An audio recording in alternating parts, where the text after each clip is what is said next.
I'm the best there is at what I do, and what I do is give spoiler-filled reviews of popular movies. You've been warned. Hey everyone, it's Last Angry Geek here in my Weapon X bunker. We're going to do another vlog, and this time it's for Logan, the third and final Wolverine film and the last appearance by Hugh Jackman as Wolverine. Possibly the last appearance by Patrick Stewart as Professor X, unless they do Deadpool 2. We're not sure yet. A few things, yes, I like the Deadpool 2 teaser. It was a little too long when I saw the internet version, but the one in the theater was just the right length. Although I did miss Stan Lee.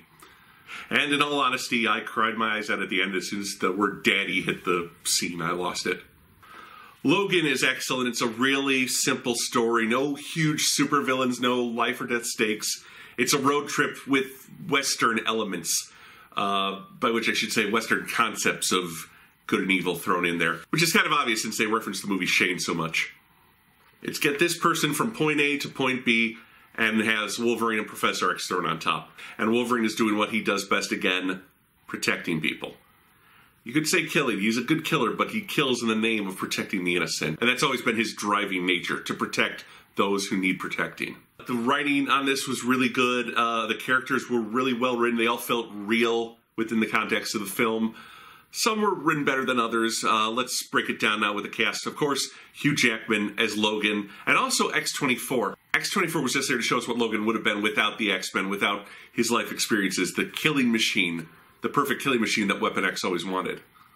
As for Logan himself, there aren't too many surprises left for Hugh Jackman to bring to this character because it's his ninth appearance in a film as Logan. Sure, one or two were cameos. But he does do something different this time around. He shows us desperate Logan. I mean, he's trying to keep his head above water. Let me take my glasses off here because we're getting a little reflection. He's trying to keep his head above water. He's trying to keep Professor X alive. He's trying to get enough money so they can leave, so nobody else will be threatened by the Professor's collapsing powers, but also so they can just have a peaceful life away from the people hunting them.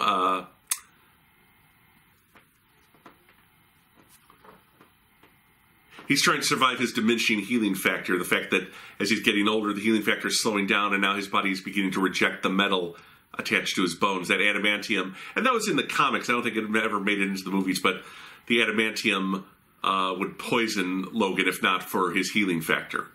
After decades of killing, I mean, in this point, I mean, he was alive in World War II, so I mean, it's in like 2030, so at this point he's been alive for 70 years or so, and he's tired of the killing, he's tired of the responsibilities, but he has to keep going because that's just who he is. And he's got this really strong relationship with Xavier that they explore in the film, and we'll get to that in a bit when we talk about Patrick Stewart, but for now let's just focus on Hugh Jackman. The relationship with Laura was good. I mean, he was never going to be a warm, cuddly father, but he's kind of pushing her away because, again, he doesn't want that added responsibility. But at the same time, he's the only one who can possibly understand what she's going through, and you kind of get that at the very end when he tells her, don't be what they want you to be. I spent my life being the weapon they made me into. You don't have to be that. And I was surprised that they killed Wolverine. I kind of knew Professor X was going from that trailer where he and X-23 are standing there with a shovel. You kind of knew he put Xavier in the ground. But I thought maybe he was going to become the new Professor X and be the teacher and protector of this new group of mutants in Canada. Kind of like what they did with Wolverine and the X-Men by Jason Aaron a few years back, where he became the new head of the school. But 'twas not to be. I was surprised that they killed him, although I kind of saw it was going there. I could see it going there.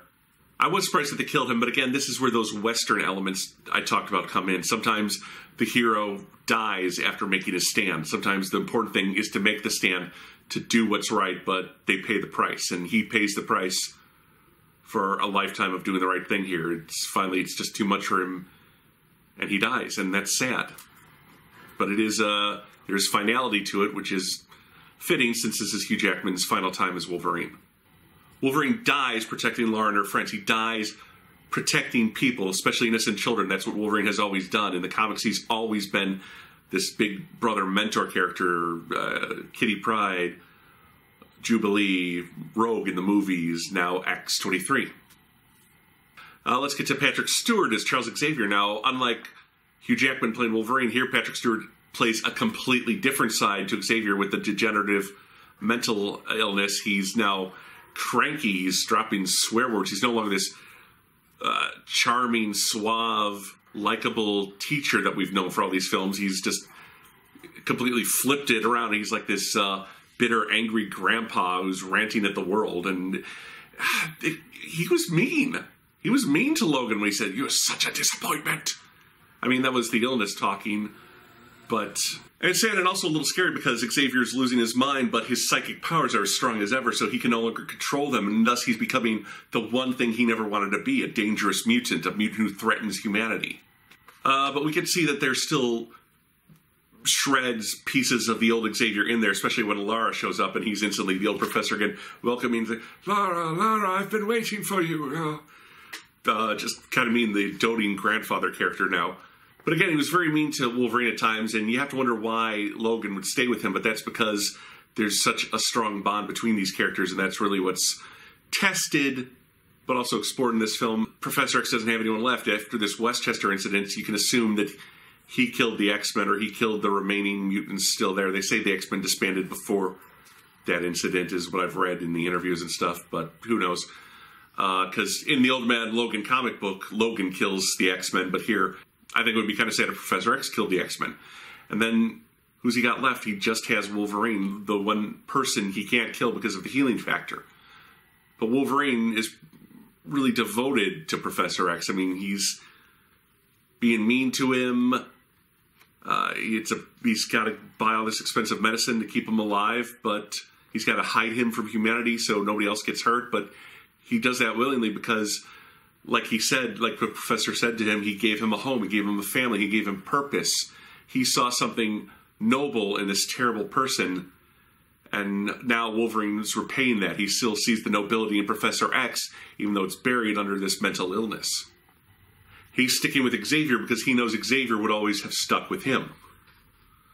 And there are still moments of the old professor, like I said, with Lara, and then when they're having that family dinner with the Munsons, and he gets to be Professor X one more time. He gets to be charming, witty, funny, and just have a nice dinner with people. That's why it's so sad when he's saying that that was one of the best moments he's had in years, because he used to be that guy all the time, but that's over now.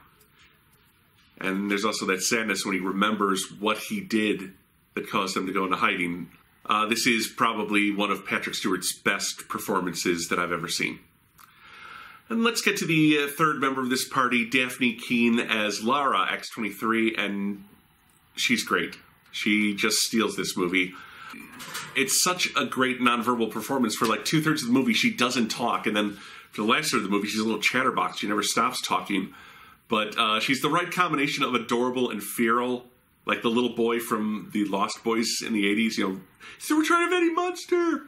You know, it's just, you look at her, she's got that little angel face, but then when she goes, the claws come out, she's, ah! You know, she's like scary as all heck. And they did a great job with the special effects and the stunts to make her move around and fly and look like a little killing machine, a little Tasmanian devil.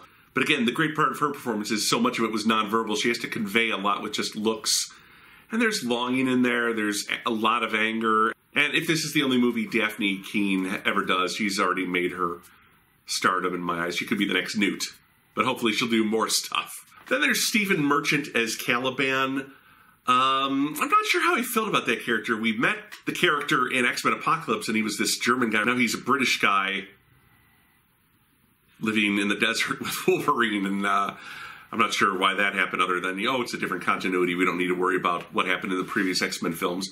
Stephen Merchant is a very funny guy. I'm sure many of you remember him voicing Watley for Portal 2. Great character.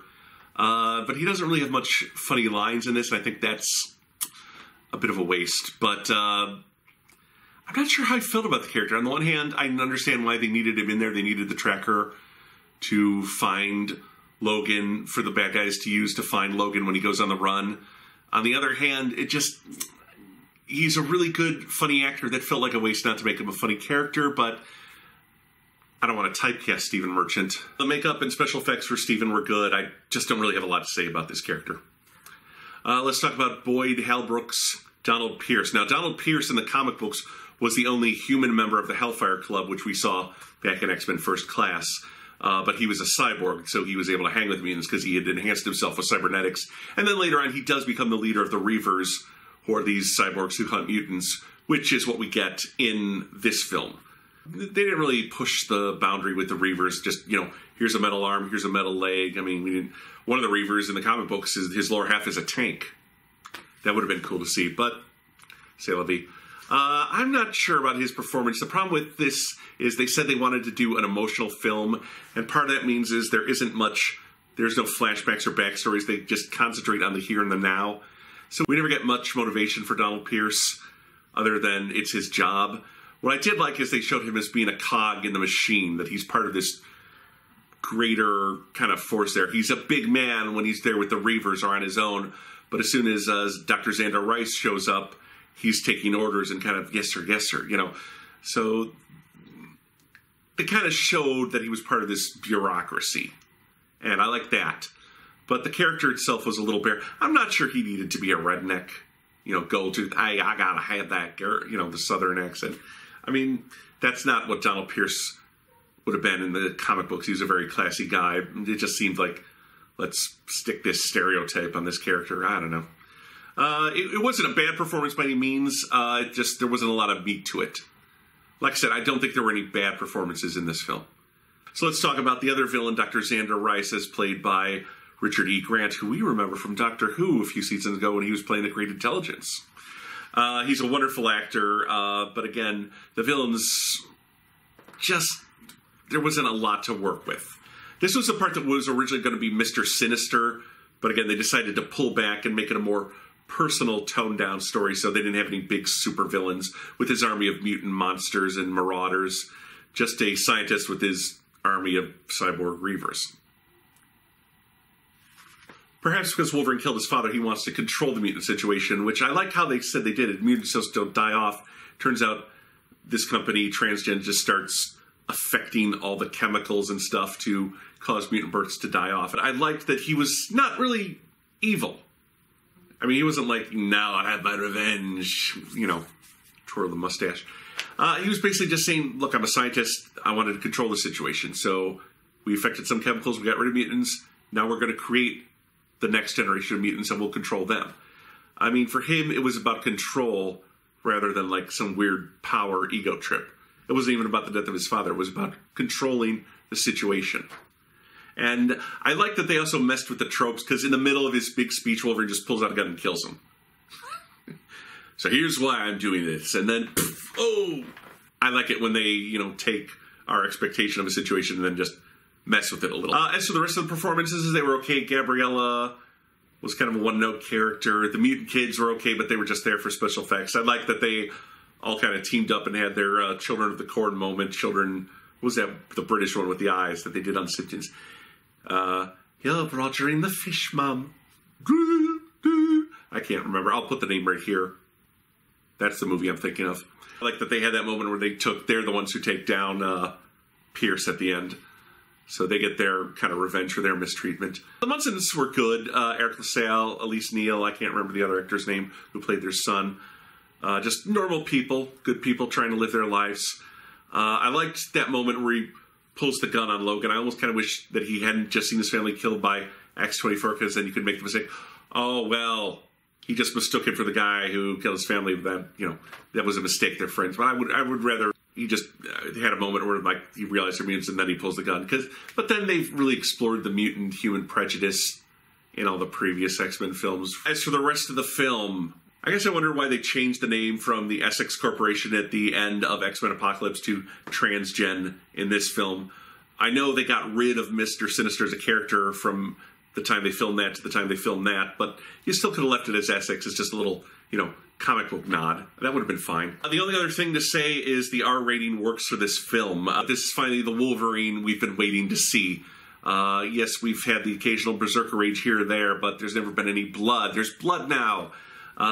There's people getting stabbed in the head, arms getting cut off. That's how it is. Wolverine has 6 razor-sharp claws that he attacks people with.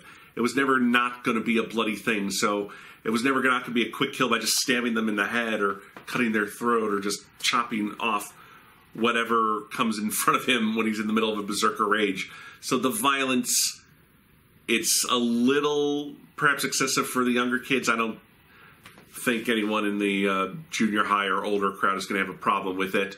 And it gives us the visual Wolverine we've been waiting for all these years, and it's a strong film. It's one of the best X-Men films, and it's a great way for Hugh Jackman to say goodbye to this character, and for us to say goodbye to Hugh Jackman as this character. Go see Logan. You will not regret it. Until then, this is Comic Book Issues, and I'm your host, the Last Angry Geek.